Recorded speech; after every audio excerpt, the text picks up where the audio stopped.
Well, I'm very privileged to be joined by Stephen J. Manning. And if you don't know who he is, I suggest you go and look him up. He's a very interesting gentleman. We spend probably about an hour a day on average speaking together, and he is a very unique individual. And it is at your own loss if you stop listening to this right now, because I speak to many people. I've interviewed hundreds of people over the last 6 7 years, and I actually think that he is one of the greatest thinkers, I think, of actually our time. And we are going to now rip to pieces some acronyms that we are really fed up with. Stephen's been in business. He's built a very large marketing business. He grew that to $1 billion a year company out in America. It was one of the most profitable privately owned businesses.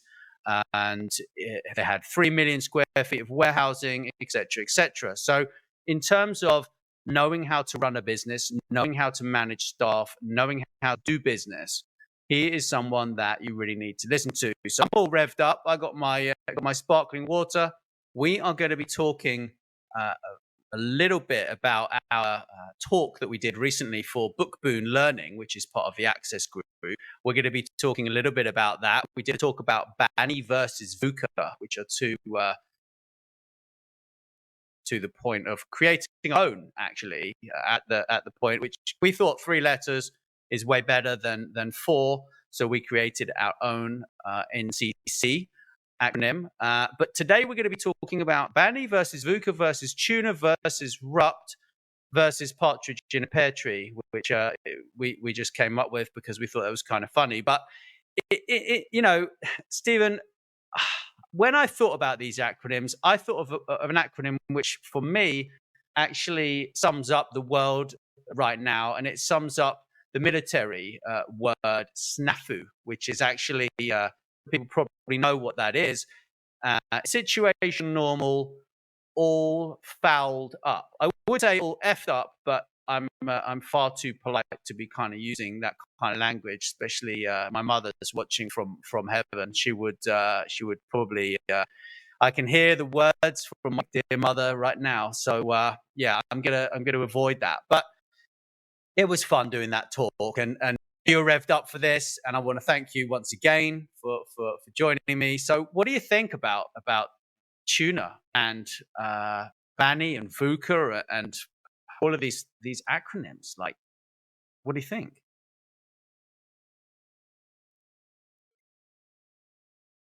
Hi, Nat. Gee, I'm thinking, gosh, darn, dang it, shoot, ouch. Thinking all those things people say, or they say, which they don't. Acronyms. My least favorite acronym in the history of acronyms, and for those of you listening, watching, we did actually 10 minutes on acronyms alone, which was a lot of fun to do. If you like skating humor. My least favorite acronym is AI. Now, I'll tell you why it's my least favorite acronym.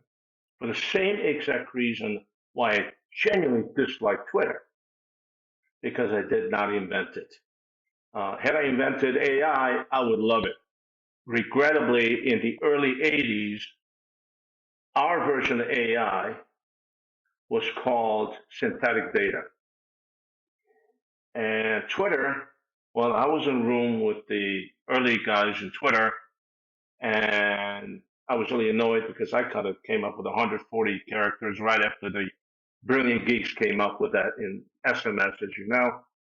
And after they declared me a barely functioning idiot at the end of the day, I said, Twitter? What, you mean like the birdie thing? Yeah, like birdie. They do tweets. And I said, do you know what is yellow and lays in trees? They said, what? Well, it's Tweety Bird. Okay, I'll leave the story at that. So, acronyms are a wonderful thing. Um, Gosh, it save us actually using sentences. Isn't that cool? Now, allow me a couple minutes on something called Bani versus VUCA. Now, Nathaniel and I did 31 and a half minutes of Bani versus VUCA. Started out with me saying, I don't know what that is, but I'm not interested. Ended up being a fun half an hour where we took to that with a sledgehammer, and we took to the people who wrote that with a sledgehammer. But then I also had to do about 5 minutes of reading on it, which I think was about 3.5 minutes too long. Allow me to back up on Bani and VUCA, may I? And then I would like to absolutely make shameless fun, but the rest of them, Bani, brittle, anxious, nonlinear, incomprehensible. I'd rather start backwards incomprehensible. Yeah, it's incomprehensible. It's actually incredibly stupid. Considering who came up with it, I'm not going to tell you who did, so I can make fun of every one of them. But I'd like to pick on something called brittle. Now, when you say brittle, what comes to mind? Oh, this little Hubble figurine that's on the mantle at my great aunt's house. You know, those little dust catchers. Be careful, it's brittle. You know, would you handle those eggs carefully? You know, they're brittle. And then the best of all, brittle dark chocolate. Why? Because it really cracks. It's brittle. So let me give you the prevailing definition of brittle within a massive concept called Bani. Brittle. I will read because I refuse to commit this to memory. The kind of elusive fortress that seemingly solid systems have, but which can easily crumble. I'm sorry. Elusive fortress? I have been around a long time. I've run a lot of businesses. I've been around a lot of businesses in various capacities, $45 billion worth. I don't think I've ever considered anything an elusive fortress. In fact, the background behind you, Nat, is not an elusive fortress. It's a real fortress. What's that got to do with decision-making model? Oh, wait a second. Let me read on because this is beautiful. Examples of this are countries who are rich due to the exploitation of a natural resource that collapse with price fluctuations, or the monocultures or our modern agriculture, which are very vulnerable to pests due to their low variability. I have reason to believe. Do you know what though? I'm really glad that I haven't actually let that permeate in my brain and sit there, because it's utter drivel. Like it is ridiculous that these people get to create these acronyms that basically create panic. They create panic, right? Like at least with the old ones, which are not with us, right? We don't panic about these things, but people in business, if they hear about these concepts, you're going to read that and you're going to go, oh, well, oh no, I need to hire a consultant. This is really important, right? And it's like, I am roadkill. I'm roadkill. Everybody else is ahead of me. By the way, incomprehensible, Bani. The consequence of excess information and its often counterintuitive nature, parentheses, like what occurs when AI or big data intervenes, close parentheses. Fortunately, what is incomprehensible today does not have to be tomorrow. First of all, when AI big data intervenes, hey man, I lived on AI and big data in the 80s. That said, what's incomprehensible today does not be tomorrow. Okay, there's one thing missing on Bani. There should be a T, Bani T. The T should say, the sun does not necessarily rise in the east in the Western Hemisphere. I think that's missing. Now, I've had enough Bani to last me a couple lifetimes. Actually, it's fascinating who created that. If you want to delve into it. Oh, VUCA and the conflict. You know, one of those was created by the great, brilliant brains at the Department of Defense. You know, the Department of Defense houses some of the great brains in the world. Also houses a whole bunch of people that are going to be there for a lifetime because it's great benefits. You don't have to do much, and you can be a barely functioning idiot. Oh, VUCA. Nathaniel. V, volatility, fast-paced change, fluctuations in demand, and changing demand. Sun rising in the east. U, uncertainty, can't predict the future. You know, Nostradamus tried that a while ago. It didn't go so well for him. I mean, I had a personal relationship with the single greatest business forecaster in certainly 20th and then beginning 21st century. Morris's clients were the United States of America. Oh, Iran, FB Fortune 10. Morris only had clients who had multiple jets. Are you telling me that you can't predict the future? This guy was the best, the best. They look at me and say, you don't have any idea what's going to happen tomorrow. I don't. I just talk about it. Complexity, see, interconnectivity of machine and man. Oh, you know what? I kind of think that one out when Manning went to the wheel, you know, because then you had to hook up the oxen and pull the thing. Interconnectivity, yeah, wow. So you and I came up with a three-letter thing called NCC, which you call giving birth to the new multi-choice paragraph. Bani versus VUCA versus NCC. Now, you know, we made fun of that. However, what we came up might be interesting. I'll just give you N for nonlinear and frivolous. Nonlinear, right, frivolous, and beat down. Next, C. Change and uncertainty therefrom are constants. Really? It's kind of like, dude, you have a pimple in the middle of your nose. It's obvious. And then the C, complexity, ambiguity, volatility. Doesn't that kind of describe your day? It does. And now you made me aware of something called Tuna and something called Rupt, I think, R-U-P-T. So first I looked at what the letters stand for. Tuna. Turbulent, uncertain, novel, ambiguous. Rupt, whatever it is. Rapid, unpredictable, paradoxical, entangled. Now, to digress, I'm not a native English speaker. I learned the language in my teens.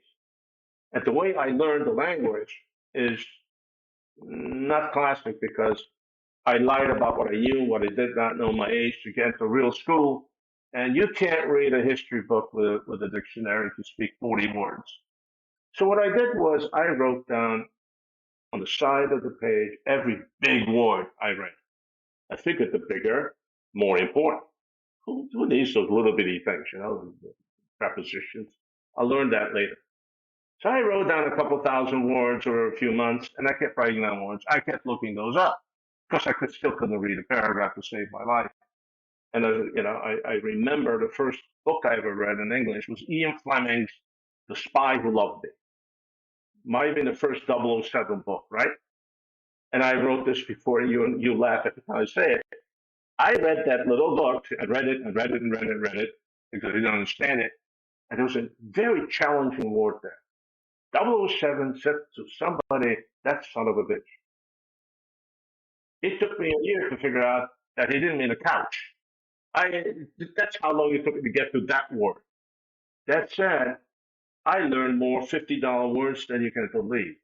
So when I read turbulent, uncertain, novel, ambiguous, rapid, unpredictable, paradoxical, tangled, I say, hallelujah for artificial intelligence.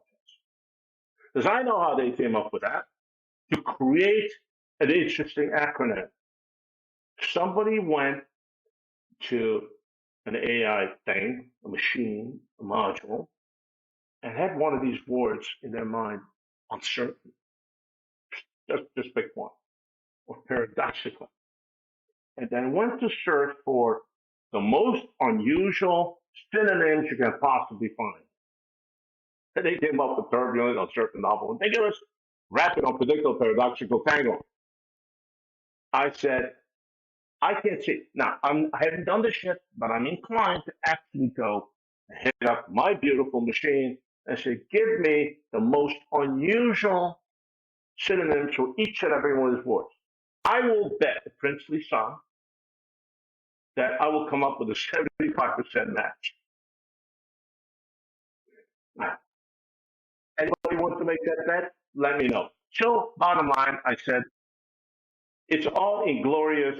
Okay, now, I'm going to say rubbish because at least one of my editors does not like me to use the word. Okay, I'll stick with rubbish. And it's inglorious. And quite frankly, you come up with these really slick words that are kind of circular in definition, and you make a massive business concept, out of it. Yeah, but it's shocking. Now, if you It's can find shocking. people to I mean, pay look, for it, which one of good these for is you. from? One of them's from Cambridge University, so it doesn't Oxford University. It doesn't support these terms, yeah, because it's like, well, how can I make myself sound way more important than the last guy, right? And it's like, but why did my question to you is, I mean, I know you've created your own model for making decisions, which we're going to get to in a little while, but it's like, why did they have to come up with these models here versus using the old-fashioned SWOT or pest analysis, which is what was happening, 50 years ago or whatever it was. I just I don't understand it. I mean, I know you created your model, but that was specifically because of how you wanted to do things. But these are not new concepts. These are just reinventing someone else's concepts, where your model is clearly a very advanced decision making tool that you have created. Correct? So, my friend, I think about in my most cynical moment about this, I think about, the talking head for Ringling Brothers, Barnum and Bailey, most famous circus of all time, and also attributed wrongly to some of the greatest brains around, who say, there's a suckling born every day. Nobody ever went bankrupt underestimating the intelligence of the public. I forget who said that. Might have been Vanderbilt. Somebody said that. Somebody important said that.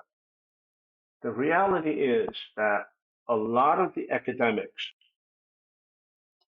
and to digress, I spent my time at some of these institutions strictly seeking a little more substance to my decision-making ability, starting from Harvard Law, Stanford, MIT, all the big names, Wharton, because the theoretical models, if you distill them down to one, two little ideas, can be interesting. So all the boxes and arrows thing, I'm the antithesis of boxes and arrows. Yeah. There are, more so than ever, publish or perish is the rigueur in all the major institutions. If you have tenure, which is the closest thing to guaranteed lifetime income, you have to do something really dastardly to lose your tenure at an American university. You have to publish, otherwise you perish, because you can't teach. What are you going to teach?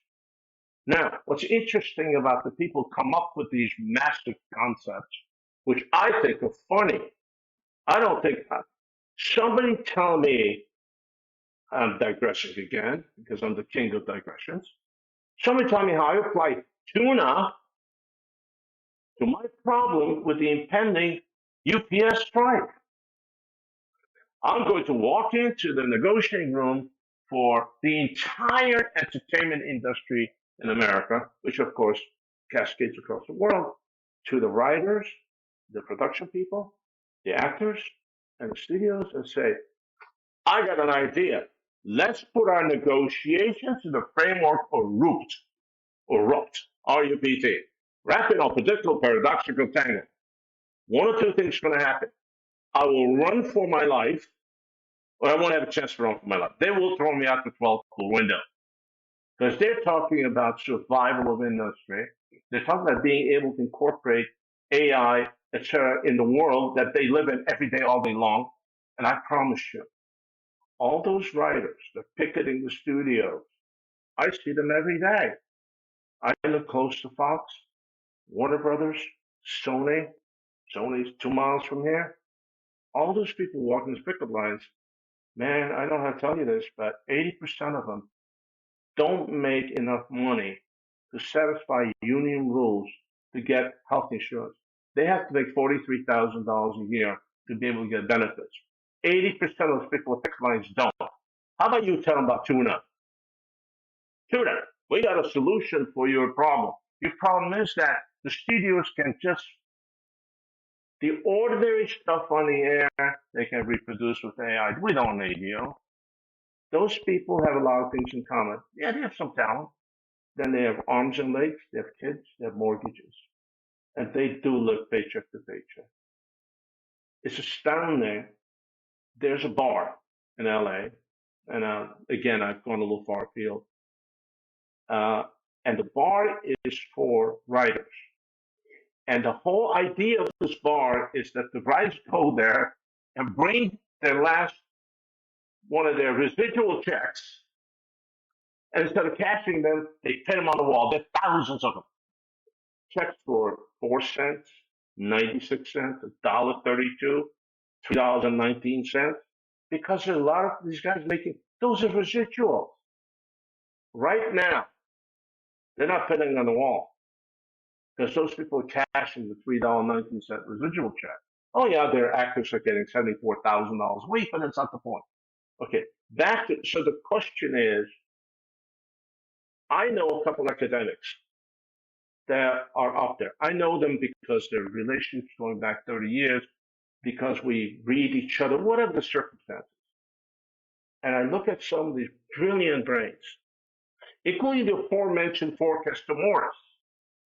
And I say, I don't think I would give them my car keys to take my car to the car wash. They're going to get lost. I sat in a room with three brilliant brains from Harvard, MIT, and Wharton, and they were telling me statistical models for decision making. And at the time, I said, stop.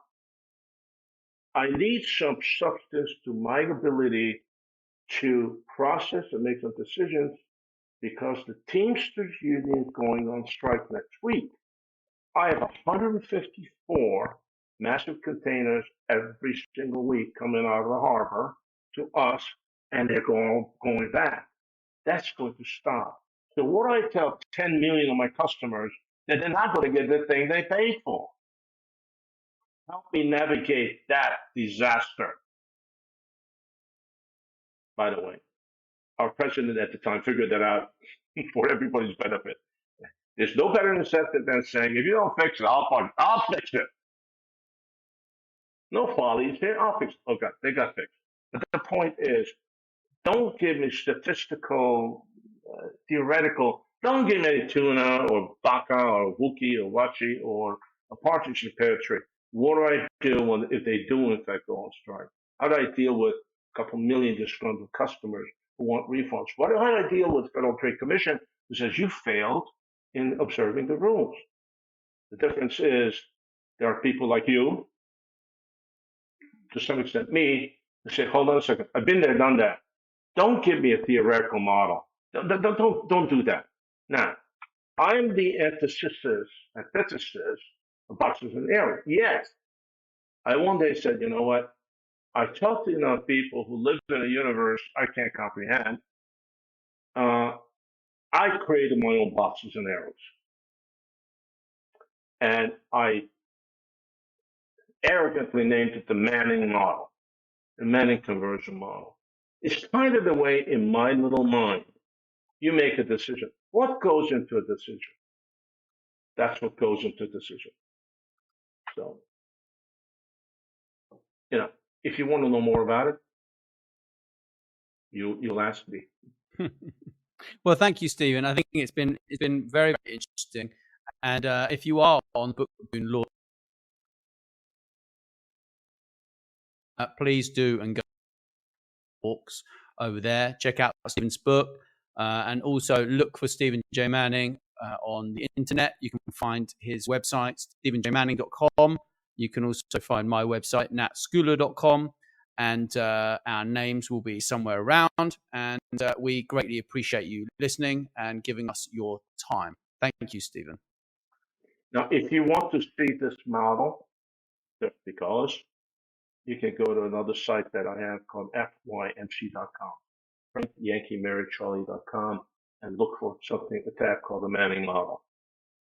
If you're interested in that, or you can drop Nathaniel or me a note. Our email addresses are all over the place, as we have presence on places like LinkedIn, etc. Multiple websites. Nathaniel has multiple channels where he expresses a whole lot of knowledge and dispenses a whole lot of great wisdom. And we do a lot of this together on 3 or 4 different channels all the time. So if you want to know more about it, just reach out. Thank you. Thank you. And thanks everyone for listening. Cheers.